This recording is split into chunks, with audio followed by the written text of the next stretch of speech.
Hey, here I am. Why am I hearing echo?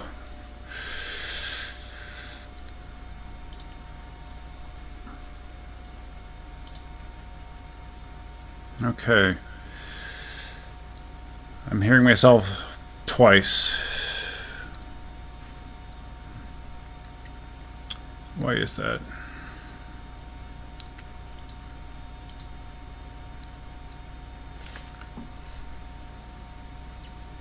Do I sound normal to you guys?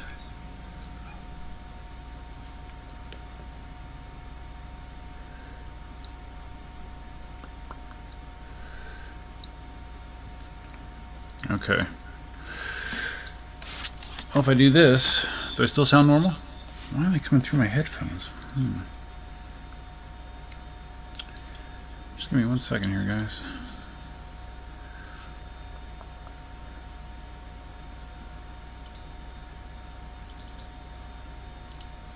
Do. Cam. None.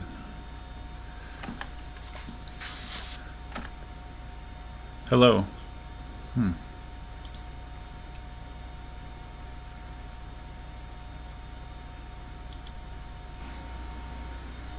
Hello. Wow.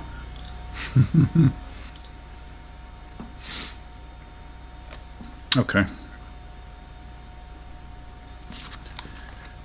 I'm not sure why I'm getting double there. Okay, so you guys can hear me okay now, right?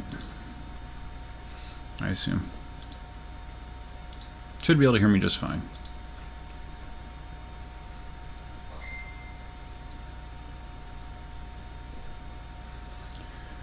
Hi, Aunt Cecilia. Yes, I will tell Cindy that she's taking a shower right now. Okay, echo should be gone. I was just messing with settings. I'm not sure why I was hearing myself through the headphones as well. There's some little glitch there, but as long as you guys can hear me okay, that's all that really matters. So let's add. Let's do this as well.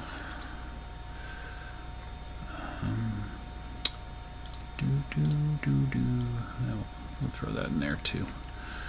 Okay, yeah. So, anyways, the technical difficulties I was working on. Like I said, if you could see me right now, I have a bright LED here and a smaller LED desk lamp here. I have a green screen behind me, but unfortunately, it's not as tight as it needs to be, and it's not as evenly lit as it needs to be. That's why you can see some green on this side, but this side's better. So that's something I'll tweak with, but I just thought it'd be interesting to have. This is one of my my video libraries playing. I just thought it'd be interesting to have that going at the same time. You know what I could do, though, to make it less annoying for you guys? I could do this. Yeah, I could do that. It's a little better, maybe. Okay, yeah, that's a little bit better. So anyways, hi everybody. Is Cindy around? Hi Kimberly. She's around. Like I said, she's taking a shower. But maybe she will stop in later. Okay, so why do I need headphones if I'm by myself? Well, the reason that you need headphones is like if I wanted to like play a video and hear something, if it came through the speakers, you would hear echo because the speakers would get picked up by the mic here. So the audio sounds good though, right? Because I actually realized that I had my Yeti mic backwards the last 2 times I've used it. Now I have it spun around, so the mic should actually be facing me as opposed to facing the wall. So sound should be good at least. And yeah, this is called a chroma key effect. Like if you see a lot of people that like stream on Twitch, you know, video game streamers and stuff, they usually do this effect. So just messing around, something dorky to do. I do dorky things. Okay, so how's everybody doing tonight? Okay, so Clay, you said that you can only hear. Oh, okay, you could hear the echo, yeah, because it was coming from my headphones. So okay, let me get some stuff front and center here. So what do you guys think about my Ultron Ultra?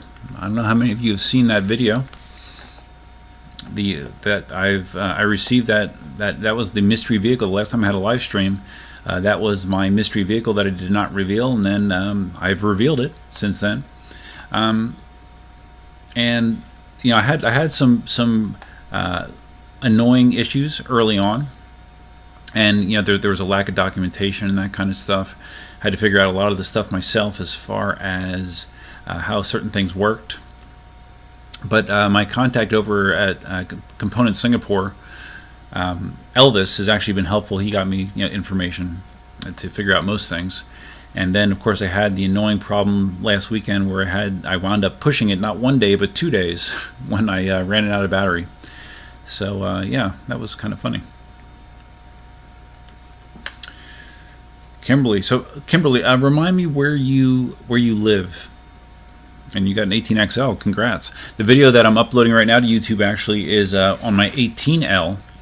I took it out to Ave Maria and back, trying to do a max range test. When you see the video that I'll post later tonight, you'll see the result.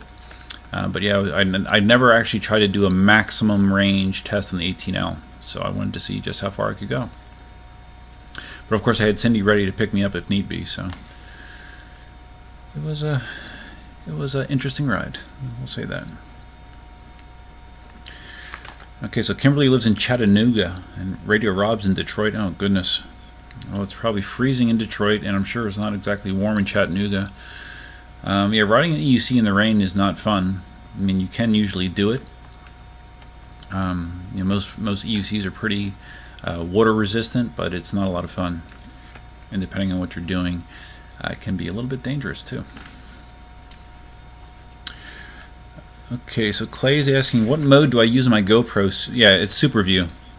I never realized with my GoPro 3 that I had it on Super View, and then when I switched to the GoPro 7, the default setting was, I think, just wide or something like that, and I was holding the GoPro out like I normally do, and then the first few videos with the GoPro 7, you know, you'll notice my head's cut off, or I'm trying to show you something down on the ground and it's not in frame, because I was used to having this really big field of view, and I did not have that, so it was a learning experience. But yeah, I have it on super wide now. I haven't tweaked the picture settings at all, and I do shoot at 60 frames per second, although I don't always upload at 60 frames per second, because I found that the files, they get so damn big.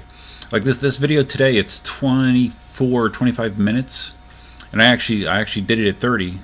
I processed it at 30, and even then it's still like 9.8 gigabytes or something like that. So if you figure I'm uploading that on Duff Xenix, and I'm also uploading that on EUC Army, that's 20 gigs of data. It's a lot. So no wonder I spend so much time uploading. All right, I see this video is ending. Let's see if it rolls to the next one like it should. Yeah, it did. Okay, good. I just picked, like I said, I just picked one of my playlists, and it's just gonna go through and play whatever. So, and again, this is something I can tweak over time, but it's kind of fun. Okay, just checking the chat. I'm trying to not look at the very bright LED. So Carl was responding about the Ultron Ultra. It looks super fun. Has one too many wheels. Yeah, it's definitely different. And I don't think riding the scooter has the cool factor that an EUC does, or a one wheel, or even an electric skateboard. But damn, that thing is strong. I mean, if you saw that top speed video where I hit 94 kilometers an hour, or for us in the United States, 58 miles per hour, from the dead start, when I squeeze that trigger, both of those wheels and the tires on the Ultra are fat. They're very fat tires, and both motors they spun for a while until they got traction, and then it just accelerated like a rocket. It's crazy. So I mean, if you're one of those people that really likes to go fast, yeah, you're not going to go any faster than a scooter. Not that I advise going that fast. Like, I would never go that fast on a regular ride or around traffic. That test I did was on one of our cross streets that is a dead end, dead straight, no traffic. The road surface, I know the road surface is solid. There's no potholes or anything like that. So that's really the only time you would see me test the speed like that. I would normally not do that, nor do I have the need to go that fast. So William's here. Hey, what's up, William? Glad to see you. Let me just send a message to Cindy so she can see that when she gets out, maybe. I have 2 dogs under the desk. I have nowhere to put my feet. They just like to be close at all times for some reason. Okay. That.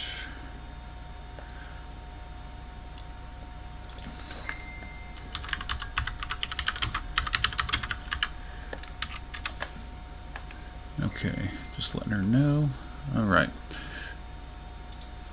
All right, so we're just reviewing the chat.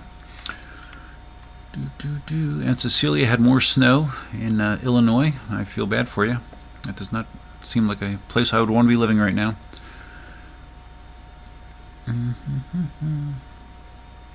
Jose is in New Jersey. 32 degrees in New Jersey. Yep. A little too cold for me. Joey Spindler asked, did I get a new helmet? Seen it on Instagram. No, I've had that for a while. It's a AAA full face helmet. You just don't see me wear it very much because I can't drink coffee in it. You know, because of the chin bar. I've tried. Believe me, I can't get a coffee cup in there. So that's why you don't see me wearing that all that often. I should wear it more often because it's obviously safer. And today, I don't think you could see in the Instagram pics, but I actually had on a reflective vest, aka what Chooch wears. I saw Chooch's video on his safety gear, and one of the things that you always see him riding is one of those high visibility reflective vests. And I was out shopping with Cindy yesterday, and right there on the rack was reflective vests, and I'm like, okay, well, $20, I'll get one. Because, you know, with as much as I ride in traffic, I figure I can't be too visible. So you'll see in the video that when it finishes uploading today, that's what I wore today. And it was comfortable, didn't really get in my way, wasn't a problem. Maybe not the most fashionable thing, but not bad. Okay. So anyways, yeah, the helmet's cool. Although I do like that helmet that Marty got, his most recent helmet. I think it's called, is it a Scorpion? It's a full-face helmet, but it has a drop-down visor and then a drop-down sun visor behind that, and the chin piece actually can rotate up and out of the way, so I could drink coffee and wear a full-face helmet. So maybe down the road I'd look at something like that. I don't know.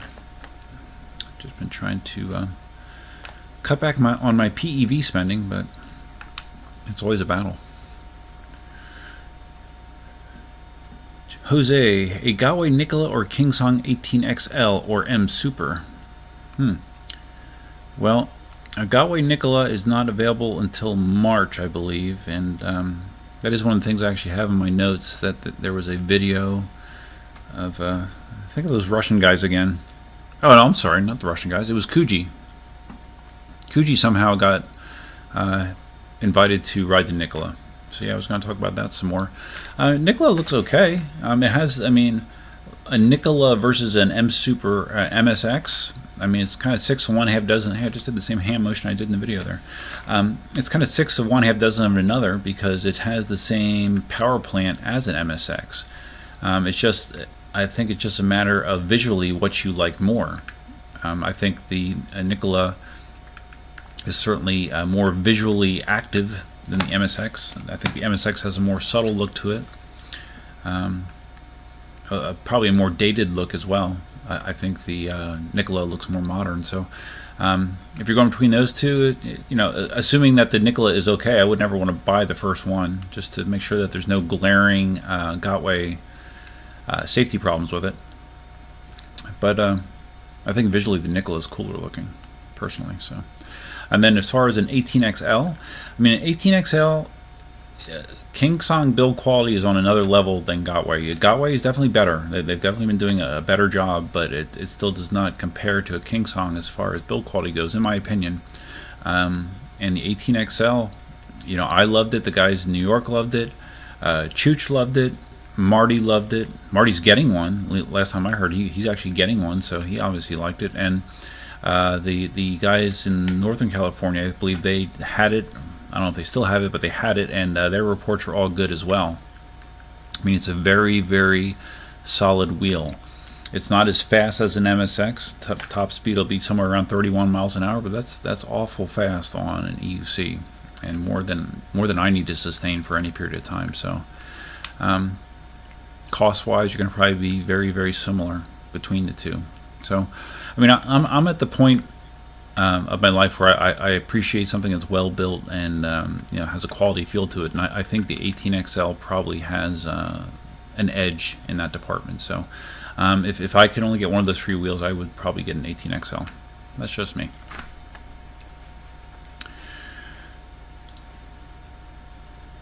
Okay. Radio Rob wants to know how tall I am. I'm pretty tall. I'm 6'3"-ish, something like that. So I got a lot of wind drag when I'm riding that. I should factor that in when I do my range test. But yeah, I'm about 6'3". My riding weight with all my gear is probably 190 pounds, something like that. Whatever that works out to be in kilos. Aunt Cecilia says that's how pets are. Your cats are asleep. Yes. Yes. The dogs like to hang around me as much as possible. And Cindy. But for some reason, this little cubby under my desk is like their favorite spot. Elsa, if I was at my desk all day, Elsa would not move. She would just stay there, and she likes to use my foot as a pillow. That's her thing. So it's a good dog spot. Rocky Top, I rode with a cup of coffee last Tuesday. Oh, there you go, man. I could not stop thinking that I was pulling a duff. Yeah, you know what? That is true. I never really thought about it, but I am actually a pioneer in the coffee drinking EUC riding phenomena. I don't know that I see anybody else drinking coffee when they're riding. I don't know. I'm thinking about it. I mean, I've seen a lot of EUC videos, but for some reason I'm the pioneer with coffee drinking on an EUC. I don't know why that is. It's not that hard, right, Rocky? Wasn't it? Some people think it's really hard to do, but it really is not. Jose saw the videos. Okay, good. Brett says Kuji is all right with me. Yeah, I like Kuji. Yeah, he's good. He does a good job with the way he puts his videos together.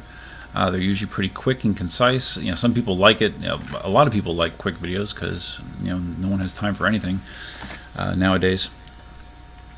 So, oh, Cindy, give me a kiss.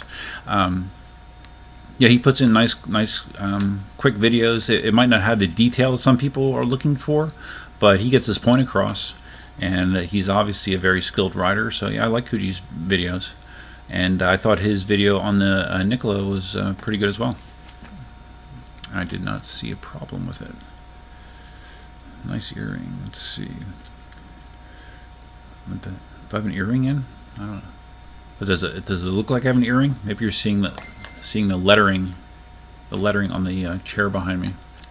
No, I typically do not wear earrings, except once when I used to play volleyball all the time. I actually had a magnetic earring that I would put in at times, and somehow I thought that was like an advantage when I was playing, which was asinine. But yeah, it was a little ball earring that you put in the lobe of your ear, and you had a magnet on the back side.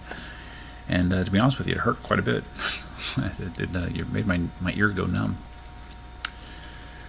Radio Rob says, I'm 6 foot looking to get an MSX for seated ride. Yes, I have a Gotway Monster. You may or may not know that. And as far as seated riding goes, that's good for me. I don't know that I would be able to get down on an MSX and be comfortable to ride it. I have very, very long legs. I don't have great knees. I don't have great flexibility. So that would be kind of painful for me to crouch down far enough to get on an 18-inch wheel.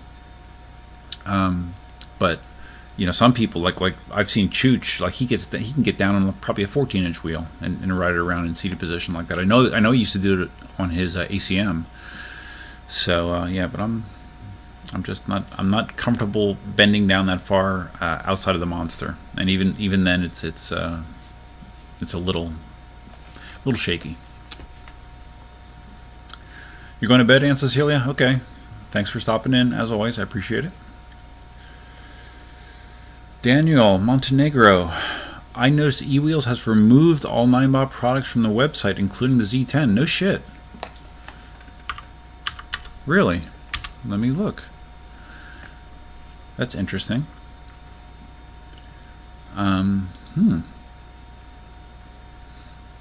Does anyone else know about that? I would assume Jason would have said something on like the electric unicycle forum or something if he's pulling them down. I know he was saying a couple months ago that he was getting very frustrated with the lack of support from Ninebot as far as getting parts, because he had about a 10% failure rate on his Z10s, bad system boards. Wow, yeah, no, I do not see them on the site. Interesting. Very, very interesting.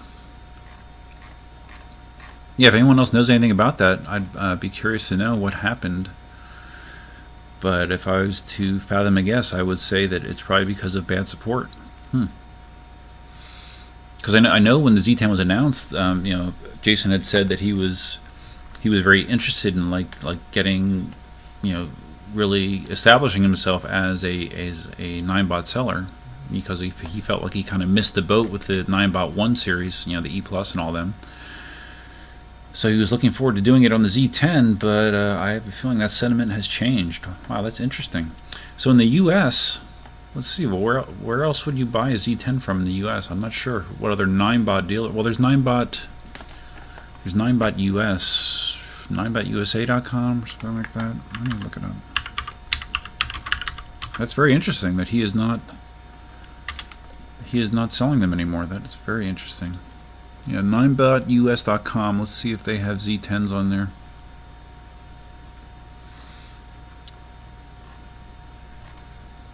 Scooters. Huh, interesting. Ninebot US has scooters, it has mini pros, has the big scooters, it has those stupid Segway drift e-skates, it has the Ninebot go-kart. No EU. Yeah. It has the Ninebot 1. No Ninebot Z10. Yeah, huh. Where do you get a Z10 at in the US now? Interesting. That's very interesting. Have to see if I can find out some more about that. Yeah, eBay. Yeah, of course, eBay. You can always buy them on eBay, but that's kind of rolling the dice. Especially if it's a China distributor. That's really, really shady. Left ear dangler. Yeah, you're seeing the lettering on the chair. Z10 dead batteries. The batteries die when in storage, Rocky Top says. So they die after how long? But did you hear something from Jason or eWheels regarding his decision?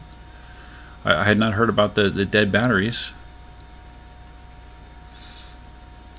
See, that's a shame, because quality control and the build quality of the Z10 seemed very professional.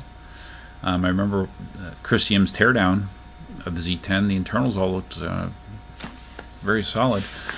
But if they are not supporting the product, that's a big mistake. I mean, you can only do that so many times until consumers will just say, screw you, we're not going to deal with you anymore. Because a Z10 is an expensive wheel, and if that expensive wheel dies and you don't have any way to remediate that relatively quickly, no one's going to buy your product again. I'm just okay. I'm now on Speedy Feet's site, and I want to see, does he have Z10s? He has the Ninebot 1E Pluses too, and he has a Ninebot 1S2. Wow. Oh wait, okay. He does. Ian does still have it on his store, but it's sold out. You cannot order one. Yeah, I'll have to look into that some more. That's really, really interesting. Because as a dealer, obviously, that makes the dealers look bad. If they're not able to support their wheel, if they can't get parts, their hands are tied. And if Ninebot is like, hey, screw you, that's you're going to lose dealer support. And when you lose dealer support, you're going to lose a lot of business. That's a big shame. So Radio Rob says the internals are bad. Well, like I mentioned, I know that Jason had a problem with system boards failing. I did not hear about the battery thing. You know, usually with the lithium battery, they say you shouldn't store it fully charged and you don't want to store it discharged. So I'm curious, like, what period of time you're talking about that the batteries go bad when they're not used. Because obviously, when you live in an area where there's winter and you're not going to be able to ride the thing, it's not going to be uncommon for somebody to just forget to charge the wheel. So I'd say most of the time that happens, you're still able to recover. But if the batteries die in the Z10, oh man, imagine it replacing that if they don't cover it under warranty. That would be ridiculous.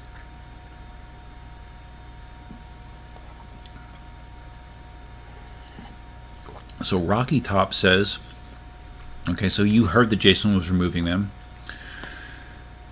They die after 2 to 4 months. You have to disassemble to revive. Interesting. Well, I know Marty's is still going strong, but maybe he is the exception and not the rule. That's really unfortunate, though, if that is the case. That would kind of suck. That would kind of suck. So Carl says his friend did AliExpress. He had a failed Z10, got a replacement that works after a month. So Carl, in that situation, though, see, that's always what I wonder. Like in that situation, when you're buying direct from China or AliExpress or whatever, or Alibaba, how does that work? He has to ship it back first, and then they ship him another one. And who pays that shipping cost? Because I mean, the shipping is outrageous. Like how did that work? Logistically, how did that work? Because that would be, you know, you're talking hundreds of dollars to ship to China, and it takes forever. So that's why I don't know that I would ever do that. Although my Ultron I did buy direct from Singapore, not China, from Singapore. And if something was dead on it, I'd probably be out of luck more than likely, but. I would hope Elvis would try to take care of me, depending on what it is. But yeah, that is a risk when you're buying overseas. If you intend to rely heavily on support, that is not your best option for sure. Carl says the Z10 is a sweet wheel when it works. Yeah, I liked it when I had the demo. I liked it. It's definitely unique. It's definitely the most unique riding EUC. Well, outside of the M10 III. But it's a very, very different experience than most EUCs out there. But man, that would suck if the Z10 turns out to be another Ninebot 1P. I don't know how many of you remember the Ninebot 1P model that they introduced after the Ninebot 1E. The Ninebot 1P was a higher performance wheel that it could go, I don't know, close to 20, somewhere around 20. And it had a fatal flaw in the system boards. The boards were dying on those things left and right, and they got so sick of replacing them they just discontinued it. It was just kind of a disaster, and they hadn't released any higher performance wheels since then. You know, they had the Ninebot 1 S1 and S2, which are beginner wheels, 14-inch wheels. So the Z10 was basically their first time dipping their toe back into the high-performance EUC market, and that's a shame if the reliability is as bad as it's sounding here. That would be very disappointing.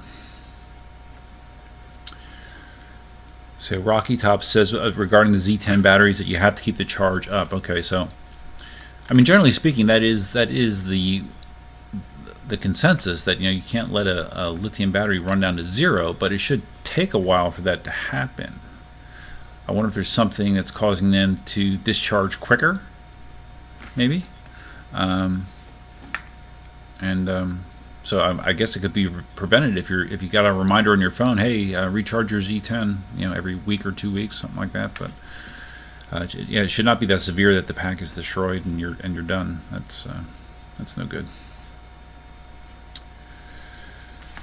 Okay, so Carl, referring to the person that bought their Z10 on AliExpress, says that, okay, so the seller paid for that shipping, and he shipped. Oh, okay. Well, that's nice that they did that. That does not seem to, at least from some of the experiences that I've heard, that does not seem to always be the case, that the seller will pay for that shipping. But good. So Joey Spindler says, I've got 250 miles on my Z10 so far with no problem. Okay, knock on wood. Knock on fake wood. Yes. Yes, Carl, I'm sure it does depend on the seller. That's what I mean. You're kind of rolling the dice when it comes to buying on eBay, buying on AliExpress, buying on Alibaba. Radio Rob says the P model was the worst one. Yes, it has a terrible reliability record, but hopefully the Z10 does not eclipse that. I remember Ian reviewing the P and how it was so fast at the time. It was like a really fast wheel. But it did not. It was not long lived at all. I don't know if they were selling them for more than 6 months, if that. They just blew up like crazy. Radio Rob does not like Ninebot. Well, I don't see me buying a Ninebot EUC anytime soon, and I certainly wouldn't buy a Z10, at least not the current batch. And maybe it'll come out the Z11 or the Z10.1, where they address these reliability issues. But that's a bummer. So much I'm getting distracted watching the video going in the background. Looks like these are older videos, most of these. It's looks like a Dunkin' Donuts run on the M Super. Speaking of the M Super, I am going to probably wind up selling that. So maybe I'll put it on the EUC forums or something. But I have too many wheels. I really should sell one to make some space. Originally I had the Ultron scooter in my hobby room space for sure. All right, so I am caught up on chat. And it's Kuji Rolls on YouTube. That's the name of his YouTube channel. Let's see if I can just put that over my other video that's playing right now. Can I do it? Maybe. I can probably just stop that one. And I can do this. Do that. And I don't have my headphones on, so I can't really hear it, but that's okay.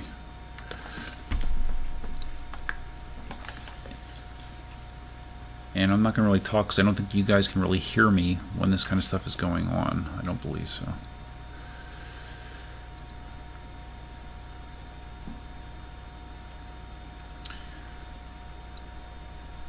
But I can stop it for a second. So he actually went to the Gotway offices. Evidently that's what the Gotway offices look like.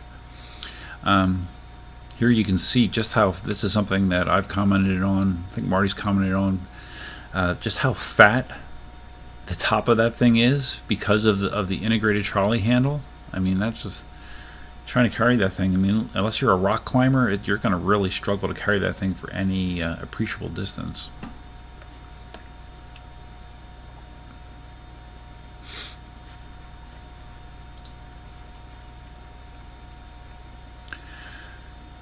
He mentioned the how it has a voltmeter on it, which I don't get.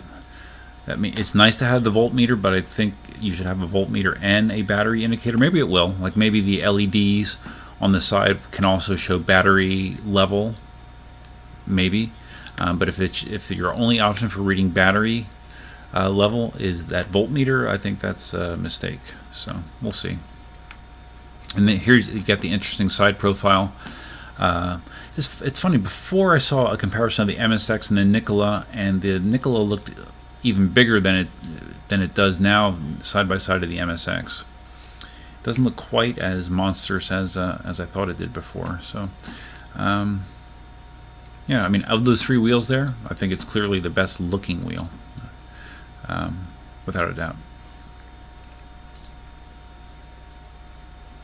Oh, actually, okay, I had the sound turned off, so now yeah, you're not hearing any sound. So you can hear me as I show you this. So comparison of the pedals. The Nikola pedals are bigger, bigger than standard Gotway pedals. Although I don't know why. I mean, I like the M Super design. I thought at some point Kuji said that these felt a little bit slippery, even though they are huge. That surface just looks like something that would wear out quickly, you know. and once it wears out, it could get very slick, especially when wet. 3 amp charger, 1600 watt battery at the top end, 7 hours to charge. Yeah, it's a good wheel, good looking wheel. I don't know if it's a good wheel. It's a good looking wheel. Nice fat tire. I thought it's funny. At some point in this, he's tricking on it a little bit, and yeah, he hops the thing. It's pretty good because he hops it. I don't know if there's any appreciable pads on that. I guess there's a little bit of padding on it, but you got to really squeeze that thing to hop it like that. But at some point he's tricking on it, and I think it kind of gets away from him, and he dumps it. Nothing terrible.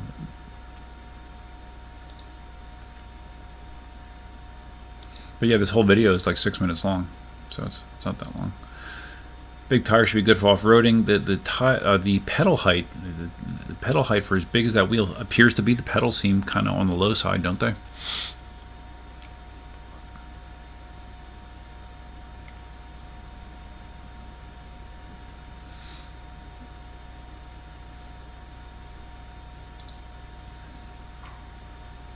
I like the Gotway guys behind him. I guess they're filming him for their own video. Lovely trolley handle. Trolley handle's fine. And let's see. What's he doing here? High-speed braking. I think this is where he dumps it. I think doing tight circle. Oh, that's right. He catches the pedal. Low pedals. Yeah, there you go. That's the downfall of a low pedal. Oh, it does have side pads though. Okay. Oh, you know what? That had. Look at that. That's the first time I saw that. It has two. There's 2 sets of pads. Interesting. You see that? You got a low set, which is almost as thick as the top set. So that's how he jumped it. That's interesting because yeah, you could get your ankle bone under that lower set and definitely jump it. But I don't remember the first model having 2 sets of pads. I don't know of any electric unicycle that has 2 big sets of pads like that. Interesting. Alright, so anyways, there's Kuji. Good job, Kuji. Like your stuff. And it seems to me like this was very well received by everybody, so good stuff. Alright, let's start that up again. And look at my exciting footage. Doesn't compare to Kuji, but you know, I do what I can. Can I get that bigger? There we go.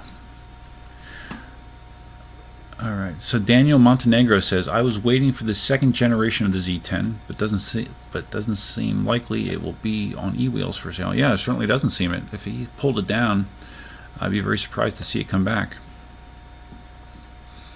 And I haven't heard any news of a 2nd generation of a Z10, so I wonder if their sales are overall, like if their sales numbers are exceeding what they hoped, or if they're disappointing. I don't know any way that we would find out. Well, I guess Jason can tell us. He might know, but I have not heard anything otherwise. Okay, Carl says that the Nikola looks obnoxious to lift. I agree. It does look obnoxious to lift. Like I think I said this previously, like if you were trying to use that to, or if you lived on a 2nd floor, you had to carry it upstairs. Oh man, that would be ugly. Very, very ugly. Or trying to lug it into a train quickly, or move it in any way without the trolley handle quickly. That would be a pain. Oh, look how long my beard is there. I look like a homeless person. Wow. Stephen Lyon. I don't remember I've seen you in the stream before or not, Stephen. Any one wheels as fast as M10 and as light. I used to commute and carry on and off subway. Well, what do you mean? Any EUCs as fast as an M10? Well, an M10, I think theoretically, its top speed is listed as 25 miles an hour. I've never gone that fast in an M10. It's just too small. It does not feel stable at speed to me. As far as light wheels, I mean the Gotway. I'm sorry, the Gotway MCM5s, 14-inch wheel. The KingSong 14S is light wheel, but it's nothing like an M10-3. There really isn't anything else like an M10-3 that I'm aware of. Anything in that small of a form factor with that strong of a motor. I think it's an 800 watt motor in an M10-3. So yeah, it's kind of a unique beast. Downside being it has no trolley handle. I mean, you can rig something to it, but yeah, it does not have a trolley handle. So, but it is light enough that you can pick it up and carry it short distances and not kill yourself.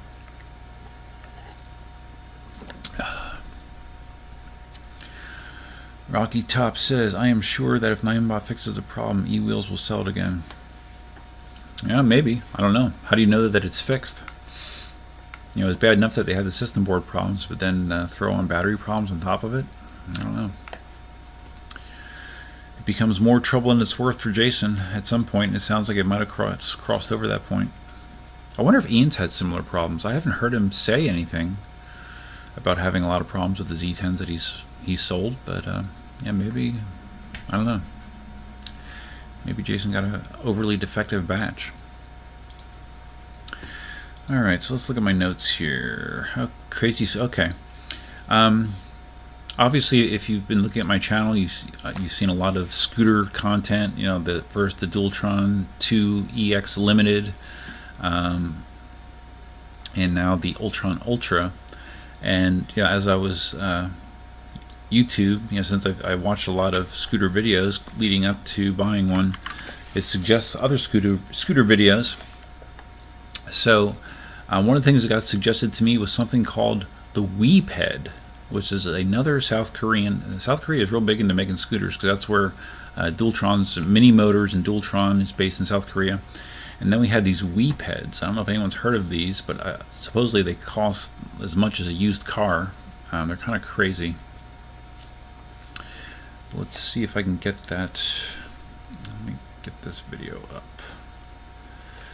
Can I do it?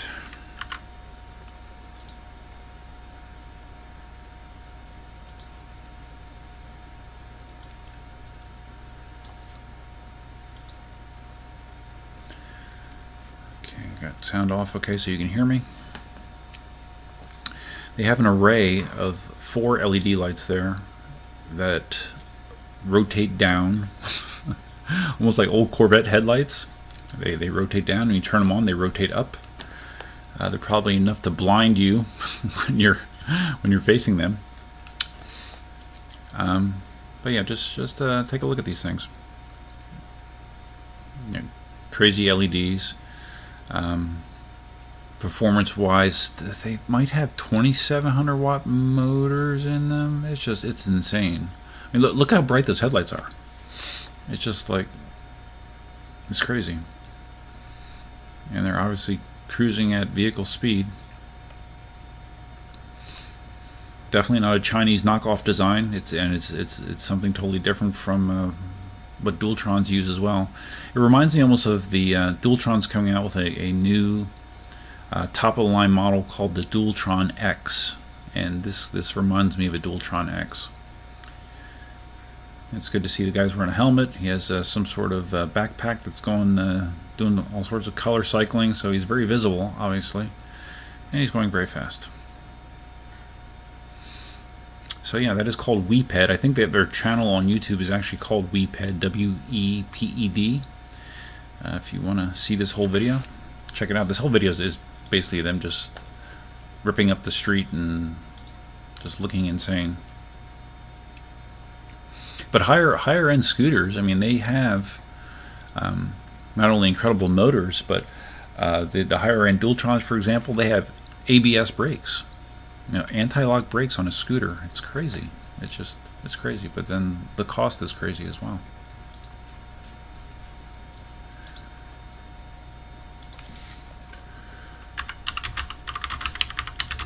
Just hold on one second. Just checking one thing. Kimberly Cindy said hi, by the way, if you're still there. Yeah, I haven't seen you in a while, around in a while, Kimberly. You were here for last 2 shows. I don't think I've seen you. Oh, so Steven says that you've been watching for over a year and don't chime in much. Okay, well, that's cool. I'm like that a lot of times. Like on the EUC forums, for example, certain people post on there constantly. Like Marty, I don't know, probably has 5 million posts at this point. I have maybe a few hundred.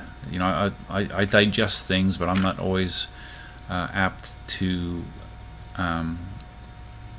say as much, which is kind of weird. Since obviously on my channel I say a lot of things. Oh, speaking of my channel, did I get there? I was as of this afternoon, I was 5 subscribers away from 5,000 subscribers, which is a big number. Let me see if I got there. Probably didn't, but yeah, almost at 5,000 subscribers. Thank you, anyone that's watching that's a subscriber. Thank you so much. I really appreciate it. It's awesome. By YouTube standards, 5,000 isn't a whole lot, but to me it is. And percentage of growth wise, I'm growing percentage wise pretty quick. I'm not a viral sensation, but I have very steady growth on my channel. I'm very happy about it. Okay, let's see what I got. Oh, 4,997 subscribers. So close. So close. 3 more to 5,000. And I'll surely do some sort of funny video for 5,000. Don't know what it's going to be, but I'll do something. Oh, Kim, Rocky Top's your husband. I probably knew that, but I probably knew it and forgot it at the same time. I mean, there's so many names that I can't keep track of them. I just cannot do it. Oh, that's cool. This video that's playing right now, this is when Katie was first learning. She was on that piece of shit $200 EUC that I had for a while, that I gave away to her half brother, actually. Yeah, there she is. It's amazing how quickly the kids picked it up compared to me. So Gadget Fan says the WePed site shows 73 kilometers top speed. Really? That's surprising to me.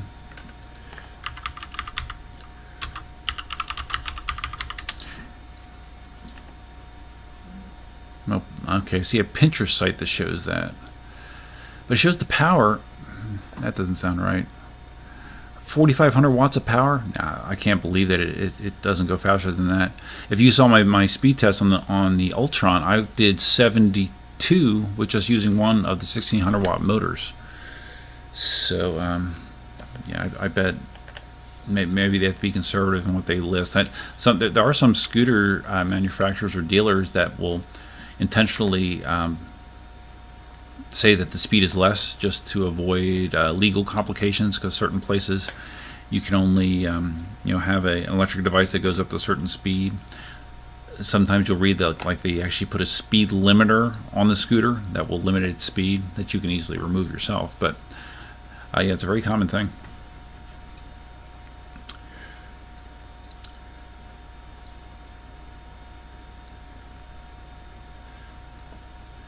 Jose A says wow. He says wow about something. Something impressed Jose. I'm not quite sure what it was. All right. Next on my list, there was a post that Nevin from Tech Toys. I wonder if he sells Ninebot. Does Tech Toys sell Ninebot? I don't think they do. Nevin's a good dealer. I actually bought my MCM4 from him, I think. Yeah, I got my MCM4 from Nevin from Tech Toys. Let's see, does he sell Ninebot? I know he sells Gotway. Unicycles. Okay, oh, he sells KingSong. Okay, KingSong. I see an MSX. I see an M10 III. No, he does not sell Ninebot either. Yeah, I got the impression that it's kind of a pain to become a Ninebot dealer. So anyways, oh, my point. I lost my point. My point was that Nevin posted on one of the EUC groups on Facebook that he had a blown board in front of him, and it was a M Super, an 84 volt M Super. Yeah, just an M Super, probably a V3 or something like that. that had a blown board, and you know the M Supers, the older M Supers, not the MSX, but the previous generation had a lot of issues with blown boards. But then when you read the rest of the post, I'll just read it to you anyways. Some people, I'm skipping ahead a little bit. Some people don't take good care of their EUCs. I have seen one day to sometimes 3 to 4 years.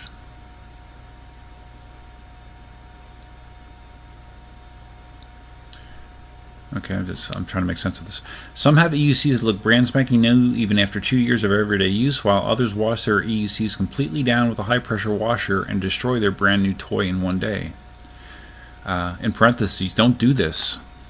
So don't take a high pressure washer to your EUC. Even though they are water resistant, they are not necessarily waterproof. So yeah, don't take it through the car wash. But anyways,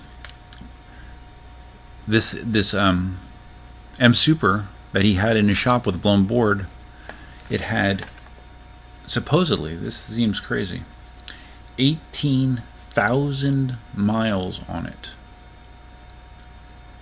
18,000 miles. Obviously, it's his primary vehicle. And he says that the rider rode daily for 18,000 miles. That's amazing. I've never heard of a wheel with that kind of mileage on it. I can't believe that the battery would last through that many cycles. That's really, really impressive. So you may or may not have seen that, but that's, at least from my recollection, that is a record as far as mileage on a wheel.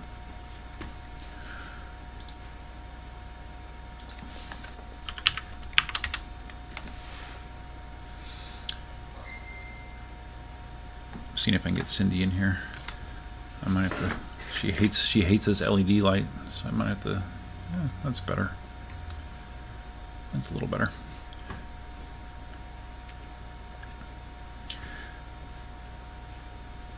So anyways, yeah, 18,000 miles on an EUC. I don't know if anybody out there, like, what's the most mileage you have on any of your EUCs? I think actually the most miles I have on a single EUC is probably my M Super, and that's 900 miles maybe. So yeah, I mean, I don't put tons and tons of mileage on my wheels. Like when I opened up my Monster to fix the flat, yeah, the inside of it looked brand new.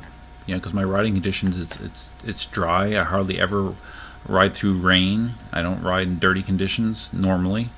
You know, I don't do a lot of trail riding. So yeah, my M Super, or I'm sorry, my Monster, looks very, very clean.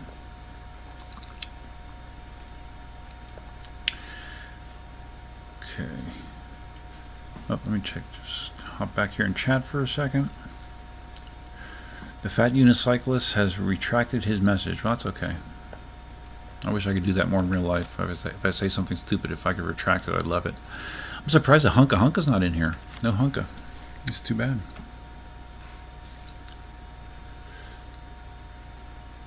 Are you coming, Cindy?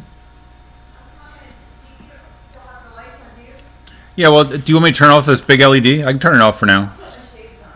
Okay. Cindy's...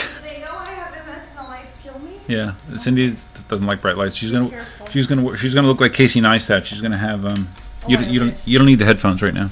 No, just careful. Okay. Be quick. I'll be right back. Okay. Yeah. Oh man, overhead lighting, side lighting. This is crap. I can't even see anything. I don't even know what. Still on there. Huh? Kimberly is still in chat. Hi, Kimberly. You told me not to put the headphones on, though, right? You don't need the headphones. Right, because I can't even read. Sorry, guys, my eyes are really messed up. Well, it's this eye, but it's part of the MS, so I can't help it. But bright lights really suck. And he's got all these bright lights trying to do a screen here. So I hope everybody's okay. Classify scooters. Let's see.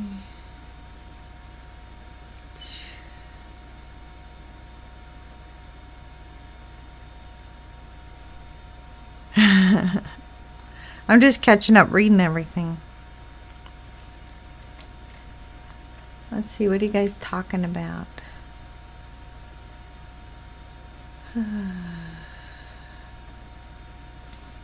Whew.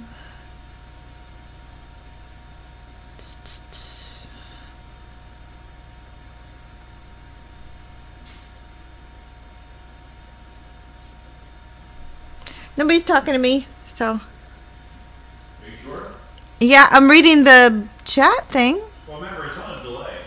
It's like a 10-second delay, so. Yeah, give it a chance. Well. Oh, hi, Kim. See, Kimberly did. She's so nice. Hi. No, it's just I have MS too, and so the just one of the bad symptoms is this eye just feels like something stabbing me all the time, and bright lights. I can't do bright lights at all. So other than that, life's good. So it's all good. You coming? How long does it take you to pee? Your boy. It should take like a minute and 20 seconds. Oh, okay. The yummy nuts I got you today at the vintage. Oh, you like my shades? These are good shades. I like these. Brett says, Hi, Brett. Yeah, it's really hard to read that with all the lights. And I think I got an allergy thing going on. We went to the vintage market today, and there was a lot of like vintage things covered in dust and some weird stuff, but it's cool. Let's go kite surfing. Yes. But I'm a true Floridian, so the water temperature has to be warm. Sorry, but I used to have a wetsuit, but it's not so good anymore. So, you guys, I need your help. Convince Sean not to go over 40 miles an hour on any vehicle from now on. You like that? No. You gonna turn on my lightsaber? Stop. I'm here to say you need to stop going too fast. Saber, it's rainbow. It's really cool. Katie gave me this. Yeah. Let's go, Clay. When are we gonna ride? Does Clay have the meatball board? Oh, have you tried the? Oh, he needs to come try the Ranger. I love the Ranger. Are you back? Yeah. Bye, guys. See you later. Take your glow stick. My glow stick. Yeah, I like the sunglasses. I should do it myself. Do you want them? No, I'm just kidding. I'm alright. I'm living. Hit the button on the bottom. I can't see. Well, take your sunglasses off and you can probably see a lot better. Take the sunglasses off, the button does, oh, it's a push button. Yeah. What does this? Wait. That's what do you mean? Oh, wait. Did you know about Oh, like no, I didn't know that there's different speeds. And that? Mm-hmm. Fancy. Okay. It's very fancy. Cindy says bye. Kimberly says bye. Oh, she's so nice. Okay. I'm just going back here. So Brett says, why not just classify scooters as motorcycles so we can insure them and not have to worry about run-ins with Leo? Well, I guess you could. I mean, in Florida, you see lots of those real low-end motorized scooters that have a top end of like 35 miles an hour, and even those you can license. But boy, is it annoying to get behind those in a car. You know, if they're actually in the regular traffic lanes, because they're just a little too slow to really hang with cars. And an electric scooter, really, it's the same deal. It's not fast enough to keep up with most traffic for a prolonged period of time. So I don't know. I don't know that I'd want to license my electric scooters or not. But I could see the advantage of it. I mean, if that's the option versus not being able to ride them at all, yeah, that would suck. That would really suck. Gadget Fan says, you had 415 miles on your 18L before you sold it. Why did you sell your 18L and you sold it for what? What, did you buy something else? What was the reasoning there? Let's do that. Everyone likes to see Cindy. Yep.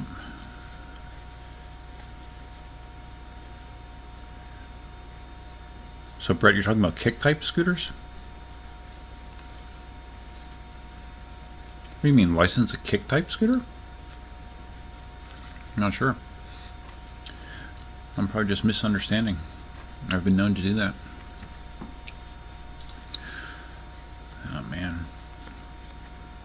My video that I'm uploading in the background is only 70% done.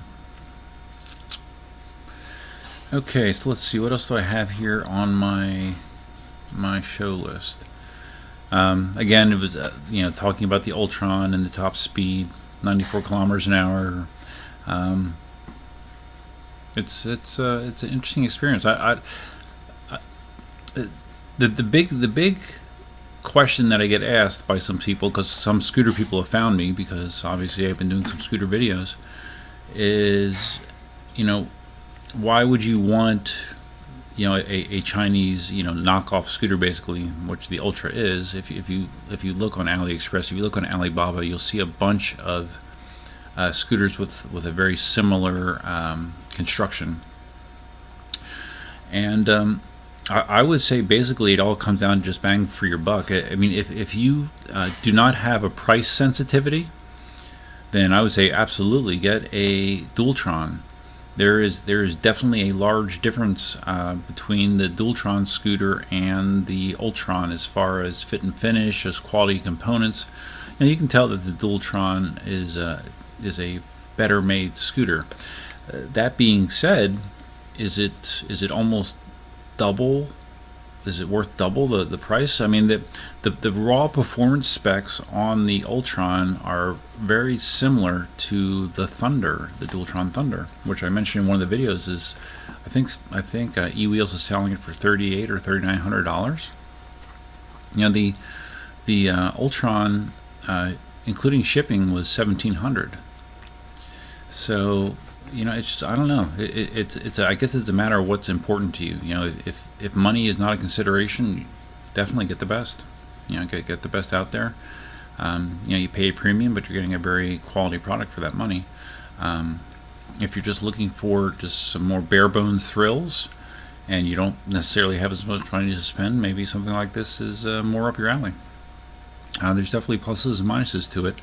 And that's really one of the reasons that I got it, is I just wanted to, I didn't want to spend the kind of money that I did on the Dualtron, but I just wanted to have something to compare it against. So now I have it, and I'm going to be doing some more testing too. Hi Sadie, what's up, honey? What's up? Sit down. You can't see her, but Sadie is. You can kind of see the top of her head. Sadie is sitting right here. Good girl. Good girl. Yeah. Okay, let me get back to the chat here. What do we got? Okay, Brett says, as far as scooters goes, the ones that you stand on. Okay, I got you. Yeah, because I think technically, I mean, by Florida law, this scooters and probably, well, I think the EUCs are in a gray area because they're only one wheel. But scooters, probably by Florida law, if a policeman wanted to be a prick, it probably is technically illegal to be riding a scooter on the roads. Like I think they're, if you read the verbiage, it's like off-road use only, not on public roads, blah blah blah. So I mean, where does that leave you? You shouldn't be riding it on sidewalks. So yeah, it could get ugly fast. And unfortunately, what's going to happen is, there'll be like an incident, or when someone's on a scooter and somebody gets hurt or killed or something like that, and then there's going to be a big spotlight on it, and then that's when all the shit hits the fan. So I'm hoping to avoid that as long as we can. But I will not be surprised when it happens. Gadget Fan says, you sold the 18L and used the money to buy an 84 volt MSX. Oh, okay. So what is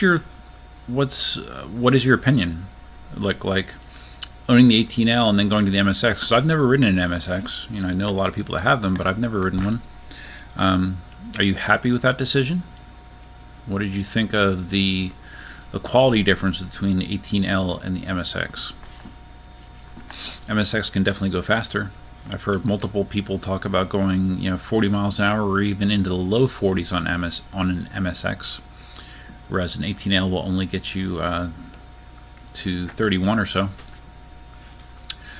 If you got the 1600 watt hour battery, you obviously have a lot more range on the MSX than you would on an 18L.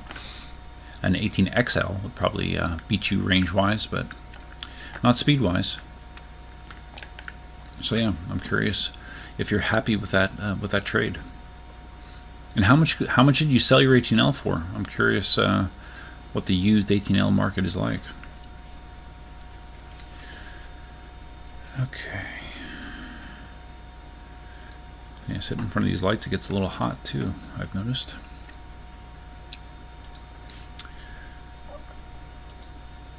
Okay, what do we got here?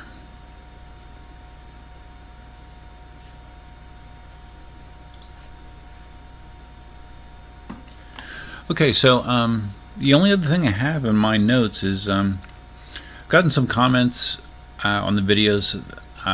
Most people that are subscribers to my channel are pretty used to my content. My videos are typically not very short. Like the video that I did on the speed test is probably one of the shorter ones you'll find, and that was somewhere around 8 minutes. Some people are a lot more concise with their content and their videos, and I know that the world in general is a very short attention span place. So some people appreciate longer videos.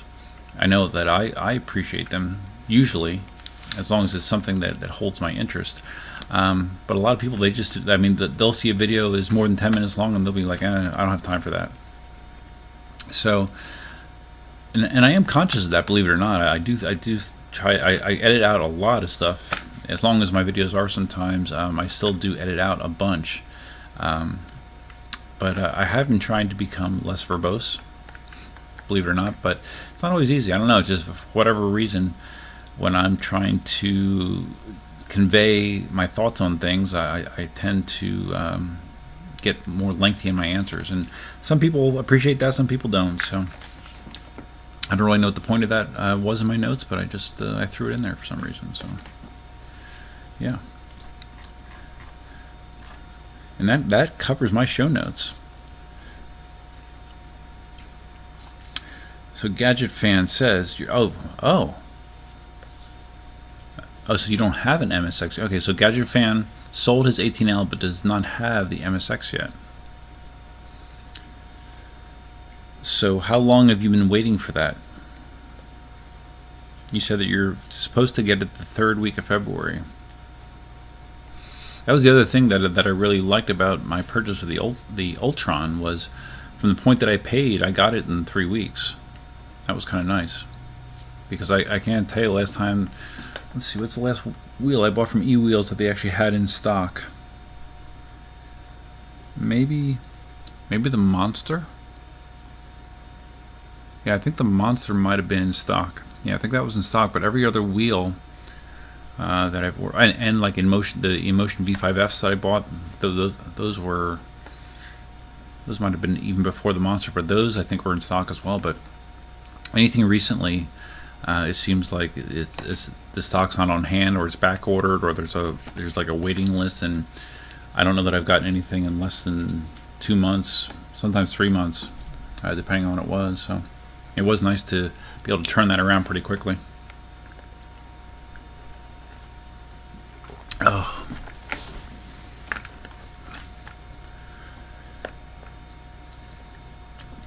Jose says, Jose enjoys the long videos. Well, good, thank you, Jose. Especially the one you did of the KingSong 18XL. Okay, well, if you like long KingSong 18XL videos, the video that I'm uploading right now is 25 minutes almost. Let's see here. I'll give you. Can I do this? I'll give you a sneak peek. World premiere, since you guys are sitting here in the stream with me. Let me see if I can make this work.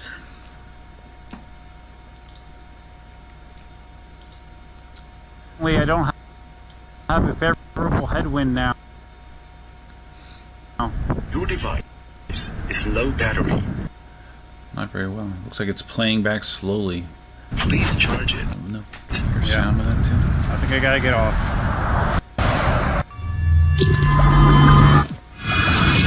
Yeah, okay, it is playing the sound. Hey, how you doing, Duff here?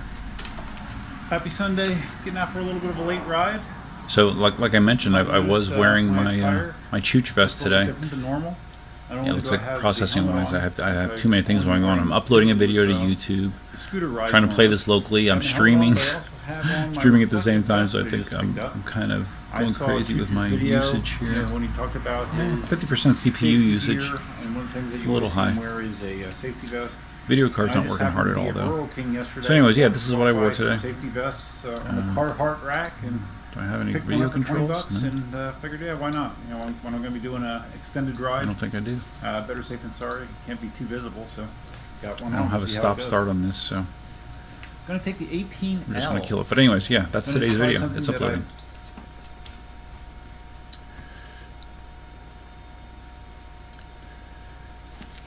So Gadget Fan says you're waiting 2 weeks so far for the MSX. Okay, so you're waiting 2 weeks and in third weekend in February, so that's not bad.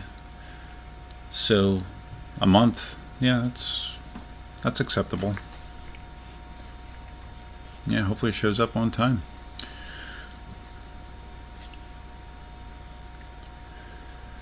Glider Rider loves the 18XL. Yeah, I can understand why. 18XL is awesome. It is nice to have the range. It would have been nice to have today, so I wouldn't have range anxiety. You know, a spoiler, I didn't quite make it. So, and that's about a 30-mile ride.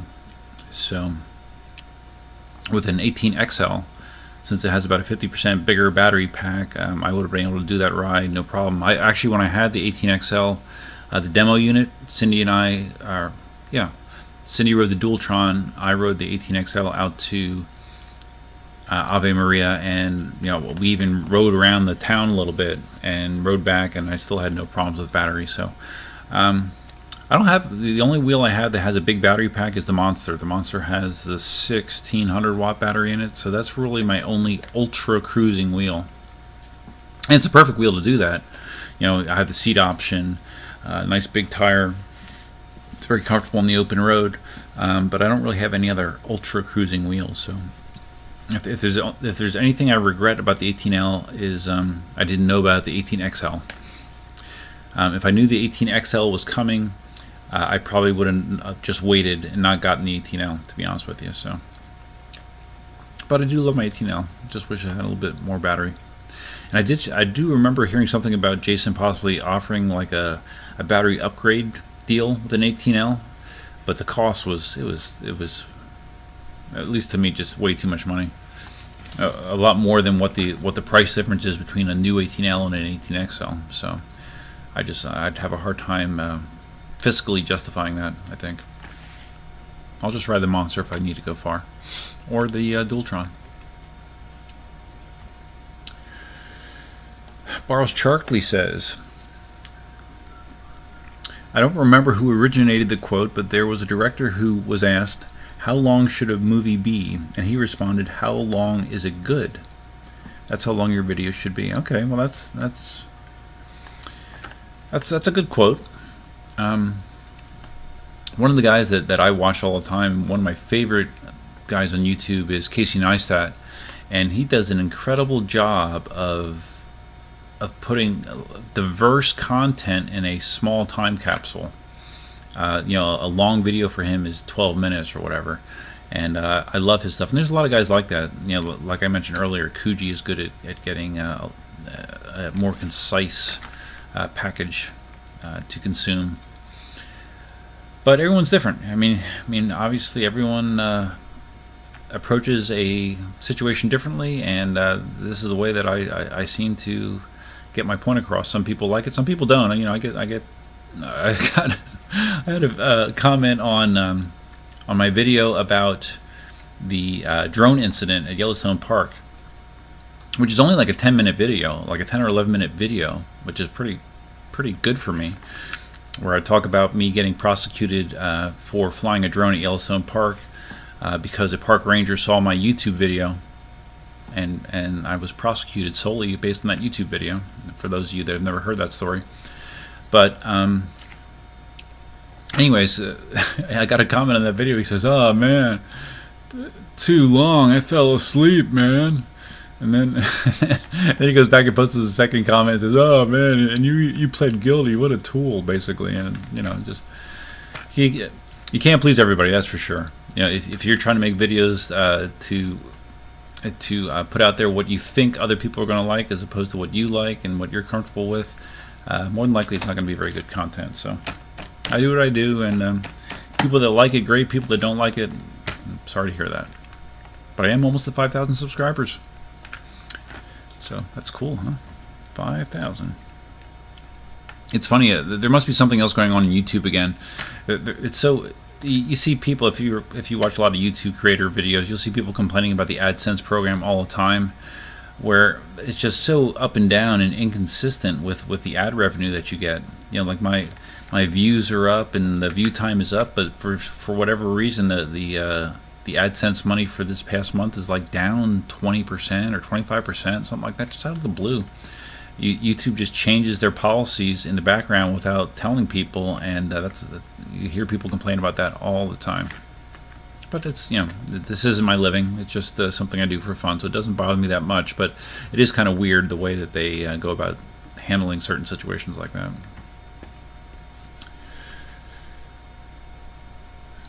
Glider Rider says his 18XL is so comfy to ride. Yes, it is. Those pedals are great. I do wish I had a seat for it.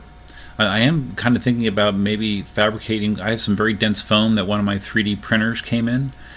I would need it to be pretty high in order to accommodate my long legs and my strange build and lack of flexibility. But yeah, I am thinking about maybe trying to fabricate some sort of weird seat attachment for it. I don't know. It would be nice. I was definitely thinking on the ride home today that it would be nice if I could sit down for a little bit. But I do not have anything like that right now. Gadget Fan sold his 18L locally in Orlando. You got 3 offers within a day of listing it. Where did you get all these offers from? Certainly, I wouldn't think like Craigslist or something like that, because I don't think there's a lot of people looking to buy EUCs on Craigslist. Did you list it on the EUC forum and people were just local, or what? How'd you do that?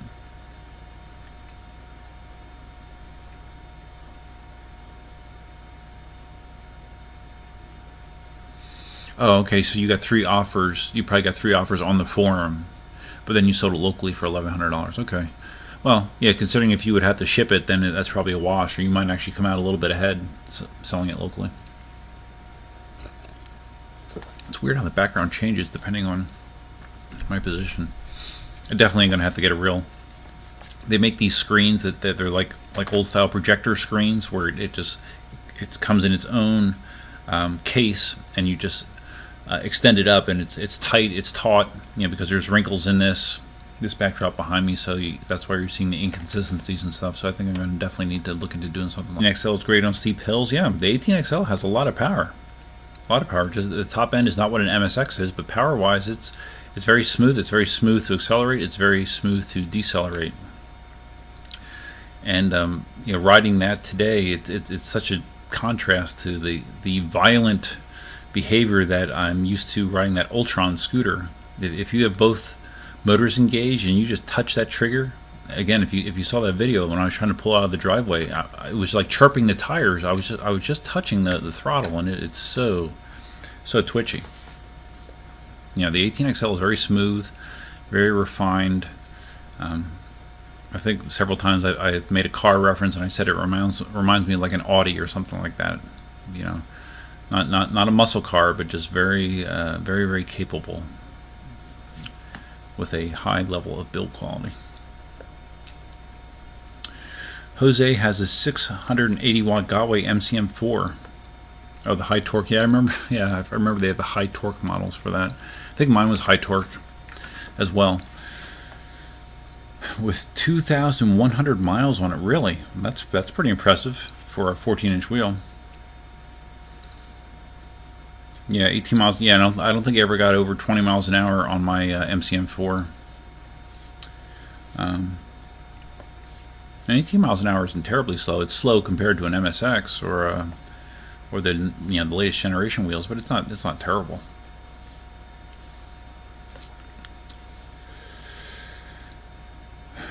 Glider Rider. My favorite YouTuber is Tucker Gott. I actually know that guy. I've seen his stuff.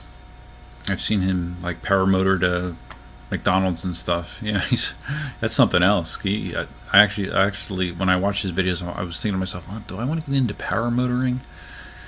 And I'm like, no, I don't. That'd be a bad way to die, you know. But yeah, his stuff is interesting, very, very interesting. He goes really high in that thing sometimes. You say I'm a close second favorite YouTuber, and well, thank you. I appreciate that. Marty is a favorite too. Yep, I watch all Marty's stuff as well. Gadget Fan said you did list your 18L in the EUC forum. Yeah, I guess that's probably what I'll do with my M Super. See what I can get for it. I don't know. I was thinking maybe $500. I don't know. I don't know. We'll see. B times. I don't know if I've seen B times in the chat before. Maybe, maybe not. B times says just got my first wheel, an 18L, and love it. Okay, good. Looking at videos, was surprised there were lots of older guys riding. I'm 40. Why do you think that is?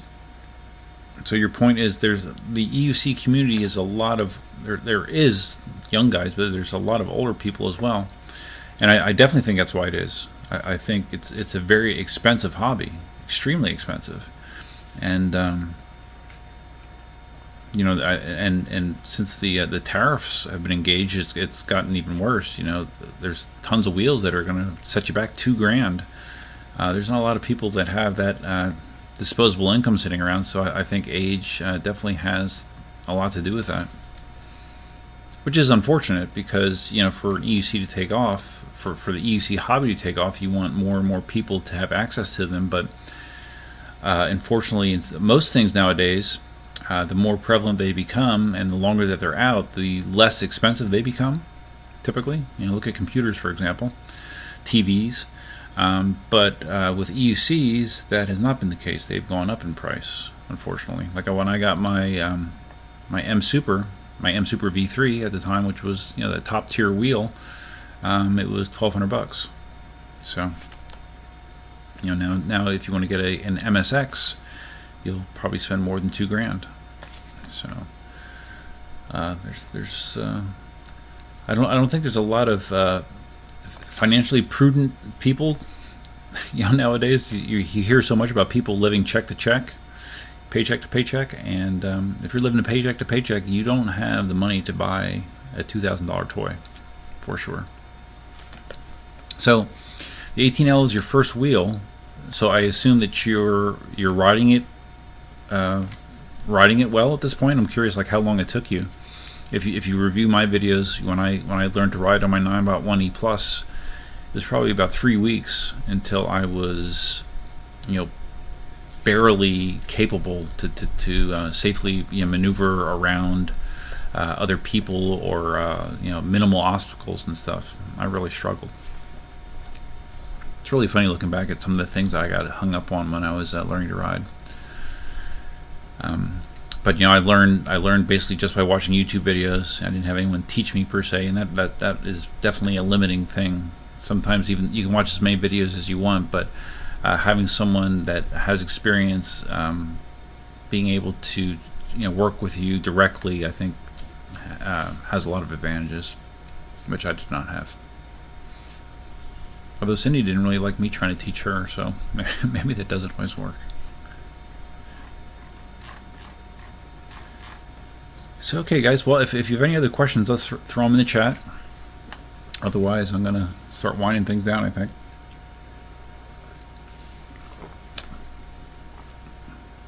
We're still roughly at an hour and a half of a time. Time flies when you're having fun.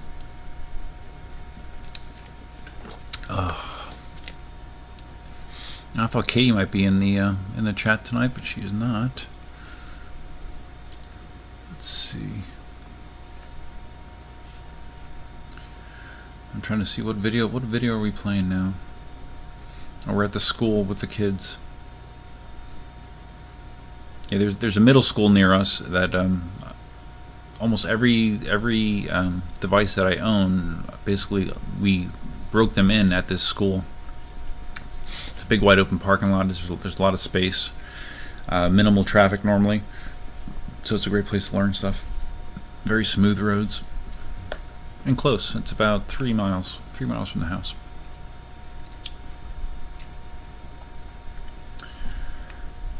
Okay, so B Time said that you were going to get the 18XL, but it was back ordered. Yeah.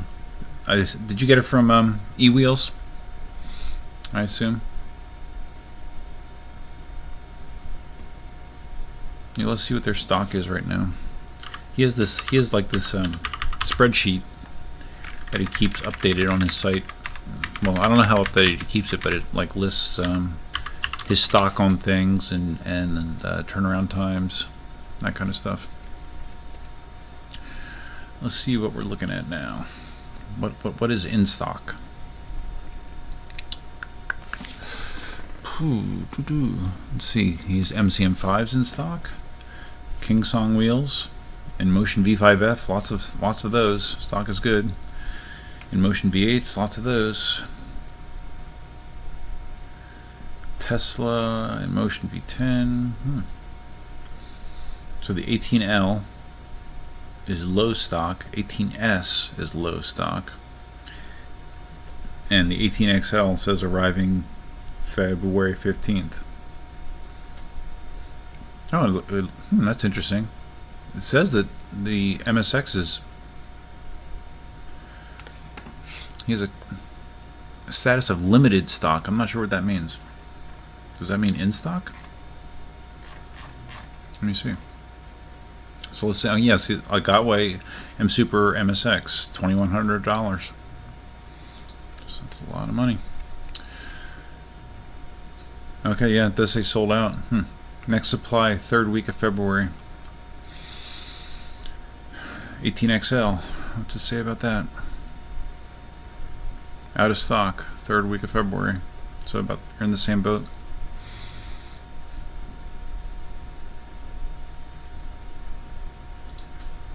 I'm sure there's a fine line to walk as a dealer. You know, you want to. Customers want you to stock everything and have ample supply of everything, but you know, obviously these are very, very expensive things to inventory and to have an inventory. So it's not like you can keep hundreds of them available. So I'm sure that's a tight wire that Jason has to walk.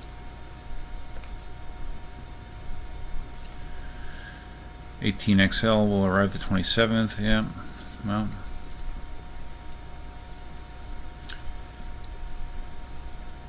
I mean, if you're just learning anyways, B times, an 18L is going to be fine for you. It's going to be a long time till you would want something that's going to go the range of an 18XL. So I think you'll just be fine with an 18L. And I mean, if you put the big pedals on it, you get the most important upgrade from the 18L, other than the battery, obviously. But it is a very, very nice wheel. Steve says you ride an NYC. Yeah. You do fine around people, but they look scared when they see me coming. Yeah, I see that as well. I see people that look scared. I see people that look annoyed. You know, a lot of times some of the people are annoyed that I'm on a bike path with them or whatever. Yeah, they get annoyed that I'm a motorized vehicle on a bike path. But I always try to. Whenever I see someone, especially pedestrian. If I'm coming up behind them, I slow way down. I never ever buzz by someone going at a high rate of speed just because of the possibility of them getting startled and you know, moving into my path, which you never know what someone's going to do. So I always slow it way down around pedestrians. So are you riding even in the winter up there, Steve? It's pretty brutal. Pretty brutal. You know, when I've ridden my EUCs, I think the coldest I've ever ridden any of my EUCs is maybe, like, it started out in the high 40s, maybe low 50s. And it was pretty damn cold. And didn't really ever warm up.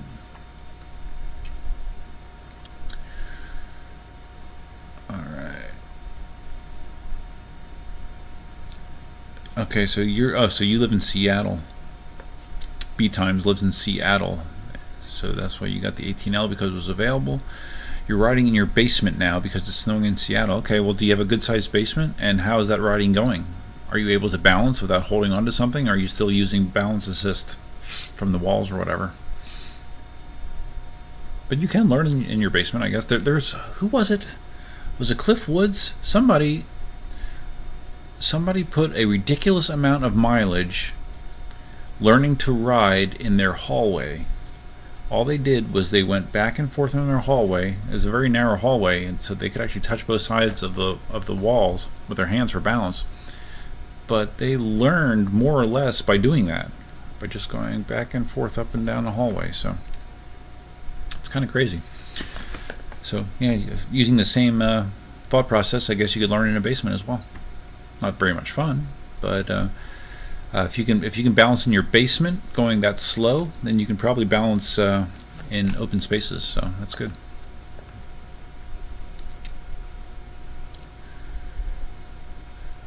Steve rides in the snow as long as it's not too deep. Really?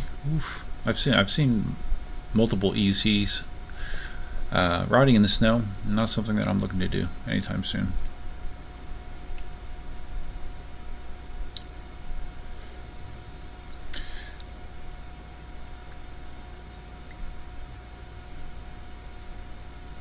Fat Unicyclist says I'm bang on about that. I'm not sure what I'm bang on about. So you're struggling with, okay, yeah, okay. So are you the you're not the dealer up in Canada, are you? You're struggling with Segway, so you've pulled the Z10. So you're struggling with support from Segway or Ninebot Segway. So you stopped selling the Z10. Wow, they're gonna really screw themselves. Well, I think they already have, from what it sounds like. Ian doesn't have any available on his site. Jason has them pulled off of his site.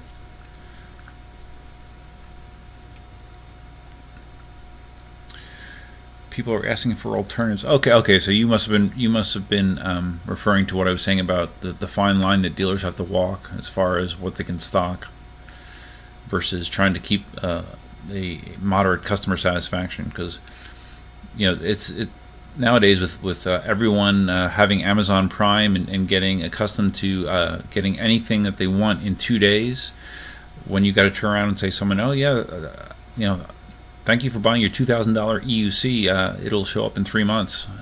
It's a tough sell, but it's understandable why it's not, you can't have the quick turnaround with that kind of product, unfortunately. Although I'm sure people would like it. Although you can buy some EUCs on Amazon, I think. Well, I don't know. Maybe you can't. I bought my S2 off Amazon, actually. Or was it an S1? When they had that crazy deal when they were selling them for $299. I did do that. Let me see if they... I don't think I've seen... Okay. Oh, they sell... skins... Mini Pros. Oh wow. Okay, someone's selling. Inmotion actually sells the V10F on Amazon, but it says free shipping, but it does not say Prime. So I mean, you could buy it from them, and it could still be, a month, if not longer. Let's see, what does it say? $1,600 for a V10F. Is that a good price? I don't know. That actually doesn't sound that bad. Free shipping, but it does not say how long it will take. But they do seem to have more EUCs on here than they used to. You can get a V8 on there. Interesting. But no Z10s. Nope. Interesting.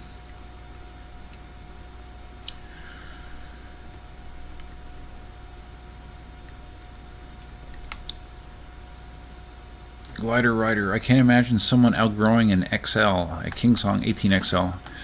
Yeah, no, I don't think you really could, unless you're someone like Marty, But even that is, I mean, he's taken the 18XL 60 miles, I think. He got right around 60 miles on it. And that's kind of his upper limit, I think. So no, I can't see someone outgrowing an 18XL either. The only thing out there that's going to outdo it range-wise is like a 2,400 watt-hour monster. That's really about it.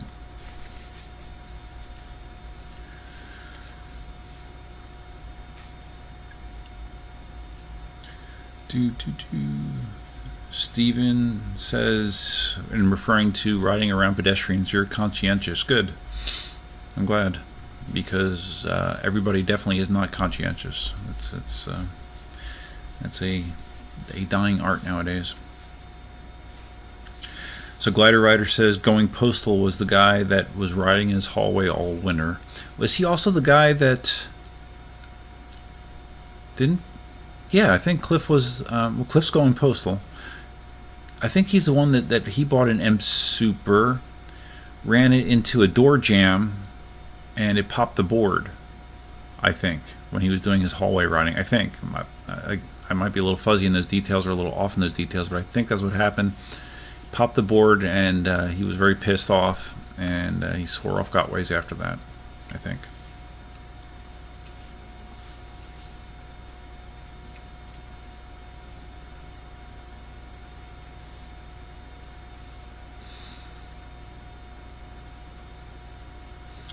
Fat Unicycles referring to Ninebot Segway about their issues, and the reason that he stopped carrying the Z10 was because of the way that they are supporting their products, which is not well at all, so understandable. Rocky Top says his wife learned that way, as in riding in the hallway. Okay, well, I don't have a hallway in my house, but I can definitely see how it would work.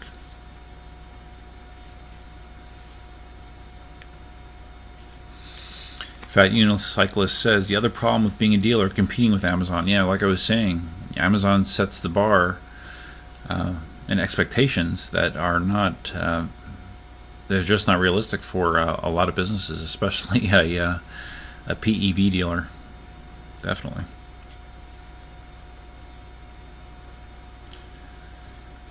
Jose bought his from a guy in California, got it in 4 days, but he's no longer selling EUCs. Oh, did you get yours from My Fun Wheel? What's the guy's name? Damien? No, what was his name? Yeah, myfunwheel.biz. I bet that's who you got it from. Because he just kind of faded away. I don't know what actually happened to him. I mean, he's still around, but he obviously got out of the EUC business probably because it was too frustrating.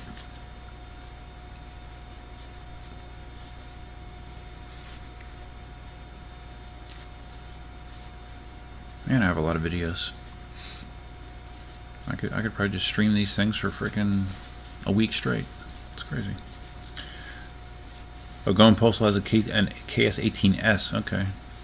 I've never ridden an 18S yet either. I kind of would like to at some point, you know, with the integrated seat. I know the form factor is kind of weird, but it actually might be good for someone like me, you know, tall guy. Oh. Alright, let's close that. Let's close that. My video. What? You seem to have logged out in another window. You must be logged in to upload videos. Oh man, I hope my upload didn't get hosed.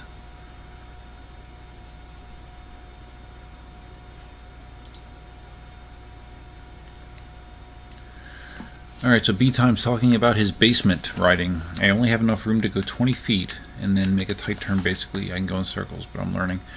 Well, if you can go in I mean, that's a skill for sure. You know, being able to turn is a challenge for most beginners. It certainly was a challenge for me. I'm curious how you'll feel when you're out going faster. That's what it feels, at least for me. I had a lot of problems with wobbling when I was learning, and it was more I was sure that there was something wrong with the wheel, but it really was just my lack of conditioning and lack of confidence as well. You know, learning to ride was really as much of a mental challenge as a physical challenge for me. So yeah, I'm curious how you'll feel when you get out and you start going 10 miles an hour, 15 miles an hour, you know, eventually 20 miles an hour, and what that will feel like, because I bet that it's going to feel a little weird, a little disconcerting, I would say. Dion, okay. Yeah, Dion was the name. Dion from My Fun Wheel Biz. Again, when I was just starting in the hobby, I watched a lot of his videos. You know, he got me pumped up for it, and I wonder what happened to him, because he sold mostly Gotways, I think. He sold some other brands as well, but mostly Gotways. But I can see how if you're not careful, you could really get in the hole. If you start selling the wrong wheel, or if you don't do a great job in customer service and that kind of stuff, it doesn't take long to get a bad reputation, and it's I'm sure it's a very tough business. Because I know in Jason's position, there's times where he is just, it's so difficult and tedious to get warranty parts from these manufacturers that he's actually he buys these parts just so he can service customers, and he's taking that money out of his pocket, hoping that he's going to eventually get a good part from the manufacturer, which is not a given. So it's not a business I would ever want to get in, for sure. Too much hassle.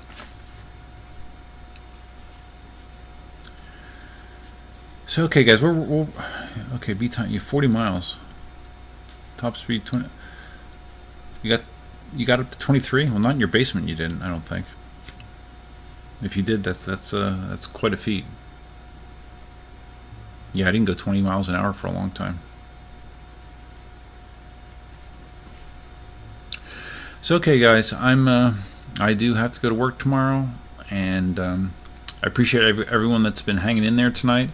I like this. I don't know how you guys like it, but I kind of like having the videos playing in the background. Kind of visually gives you something. If you get tired of looking at my face, gives you something else to kind of keep your attention as well. So I'll probably try to expand on this in the future. Maybe come up with a better setup than this mess that I have in front of me. My eyes are burning from having. I have two lights hitting me from either side right now, and it's not the best situation. Well, my first views, blah blah blah.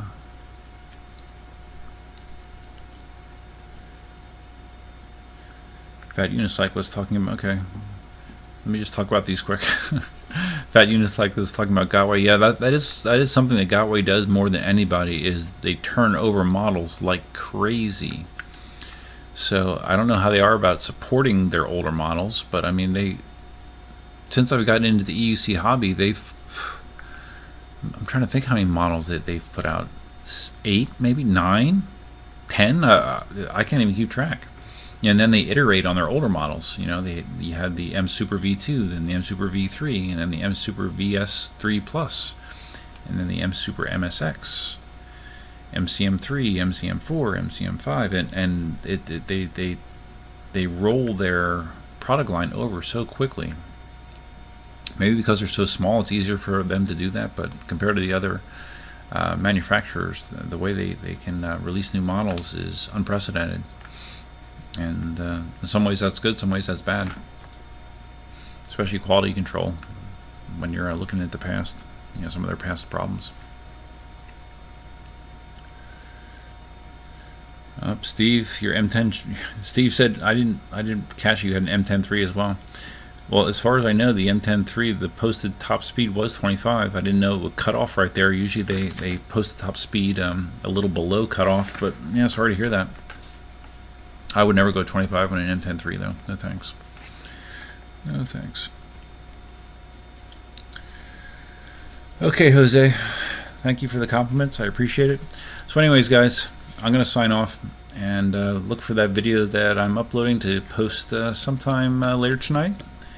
And as of now, I am planning to do another live stream on February 24th, same time. And thanks again for stopping by. Spread the word. If you know anyone that didn't catch the show, but they have time to listen to the podcast version, I always convert all of these shows to a podcast that you can listen to on iTunes, Google Play, Spotify, or you can just use the RSS link to load up the feed, the podcast feed. Convert them all over to podcasts, so you can always digest the stuff that way as well. So, and a lot of people do that, so it's kind of cool. So, all right. So, thanks again for stopping by, and until next time.